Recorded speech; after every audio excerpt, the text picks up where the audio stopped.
On this episode of New York Originals, we find out clocks are often more to people than just a machine telling time. Next, we visit two sisters who created a multi-million-dollar business right on eclectic St. Mark's Place. And might I add, they used to be backup singers for the band Blondie. Then we find out how dollhouses are hardly only the stuff of little girls' dreams. All that and more right now on New York Originals. New Yorkers know their city is no heartless metropolis. That this town is the ultimate small town, made up of a patchwork of neighborhoods, each with its own personality and flavor. A city where people still shop at the corner mom and pop store, not just for convenience, but loyalty and quality. But like the rest of America, chain stores have invaded New York City, threatening to homogenize it. Still, many mom and pops hold on, even thrive. I'm Jamie McDonald. Join me as we celebrate small businesses that make New York so unique. These New York Originals.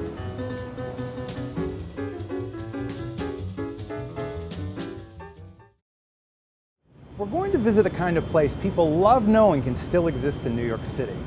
A repair shop solely devoted to clocks. And as you're about to see, one of the reasons for its longevity is that for many people, a clock is not merely a machine to tell time, but an intimate part of their lives. This is Sutton Clocks.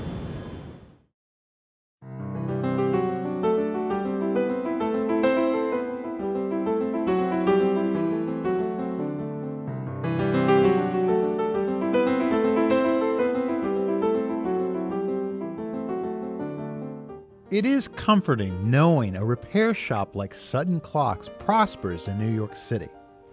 For we live in a throwaway culture where new is often thought as better. But for many, a clock that has been in their home or business for years, maybe decades, is not something to merely replace on a whim, but to be repaired and looked after. I guess it all stems to like sentimentality, where it reminds you of a piece of a part of your life, and you want to keep that, you want to hang on to it. It's kind of like a photograph. It gives them something that's stable. A lot of times people will bring me clocks and I'll tell them it's like it's more to repair this piece than the clock is worth. You can go on eBay and probably buy a clock like this for, $50, and maybe the price of the repair might be $250, and they'll go ahead and want to get it repaired. Located on the corner of Lexington and 61st Street, one can actually see Sebastian from the street, perched at his work table, working hard on his timely patience. Inside his small shop are hundreds of clocks of every imaginable shape and design, taking up every inch of available space. Some are for sale, others are here just to get well. Sebastian's mechanical patients include barometers and clocks dating back to the 18th century. Turnaround time is usually 2 weeks, partly to allow the clocks a chance to lose time if they're still not feeling in tick-tock shape.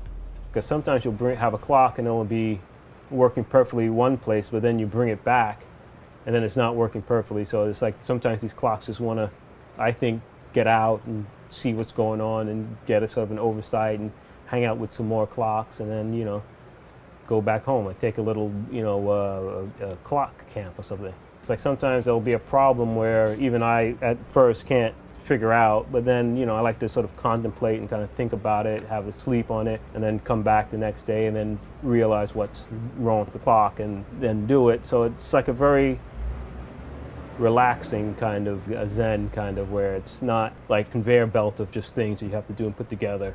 And for some, that 2 weeks turnover time can be an eternity.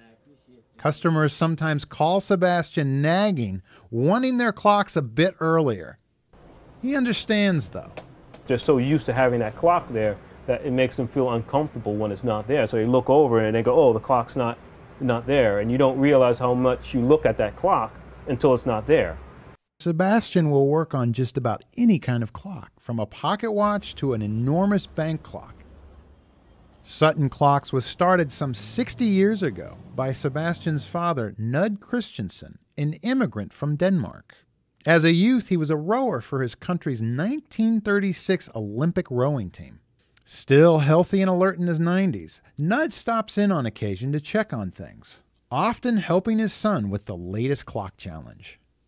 Sebastian says the learning process never ends, especially with the older clocks. Works of art within themselves. Every little town had their own clockmaker, and they would always try to do something a little different. And so when you open up some of these clocks, you'll just notice things that are a little different, and you sort of have to get your mind into the mindset of the clockmaker who was building it.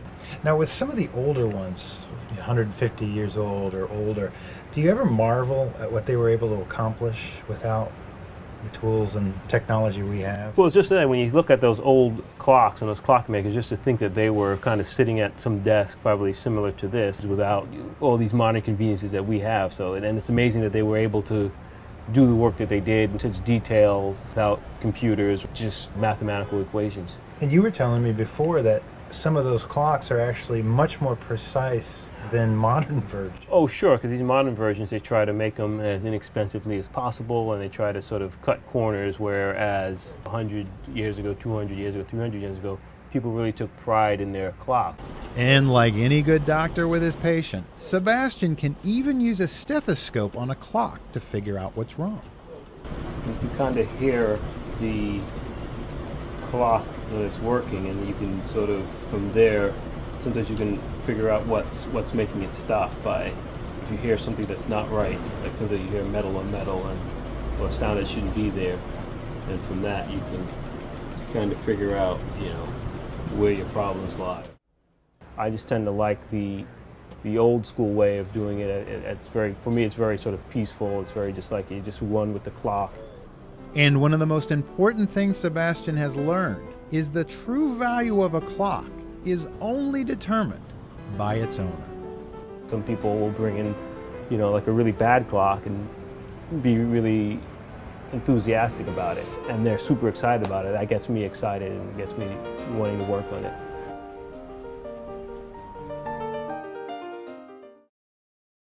Sutton Clocks is open regular business hours on weekdays. Now, if a house call is required for, say, like a grandfather clock, Sebastian can do many of the repairs on site.